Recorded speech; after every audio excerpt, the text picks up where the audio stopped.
নমস্কার, খুশবু কিচেনে আপনাদেরকে স্বাগত। আজ আমরা একটা নতুন রেসিপি নিয়ে হাজির হয়েছি। এই রেসিপিটা হলো পায়েস, যেটা খেতে খুবই টেস্টি আর এটা বানানো খুবই সহজ। তো চলুন উপকরণ কী কী নিয়েছি সেটা বলে দিচ্ছি। তার আগে আপনারা ভিডিওটাকে লাইক, শেয়ার, সাবস্ক্রাইব করে দেবেন এবং পাশে থাকা বেল আইকনটা ক্লিক করে দেবেন। আমি একটা প্যানে কিছুটা পরিমাণ চিনি দিয়ে দিয়েছি ক্যারামেল তৈরি করবার জন্য। তো আমি এটাকে গলিয়ে নেব। এটা কালারটা খুবই সুন্দর আসে।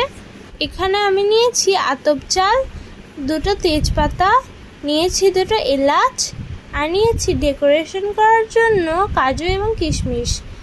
তো দেখুন ক্যারামেলটা গলতে শুরু করেছে। এরপর আমি এর মধ্যে দুধটা দিয়ে দেবো। দুধের সঙ্গে এটাকে ভালোভাবে মিক্স করে নিতে হবে।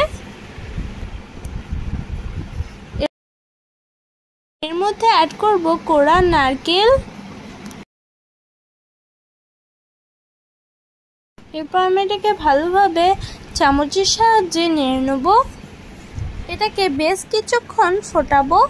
এরপর আমি এর মধ্যে আতপ চালটা দিয়ে দেবো। আমি আতপ চালটা এবং তেজপাতাটা ভালোভাবে ধুয়ে নিয়েছিলাম। তো এটাকে বেশ কিছুক্ষণ ফোটাবো। তো দেখুন এটা ফুটতে শুরু করেছে। এরপর আমি এর মধ্যে অ্যাড করব এই বাটিটার সমান 1 বাটি চিনি।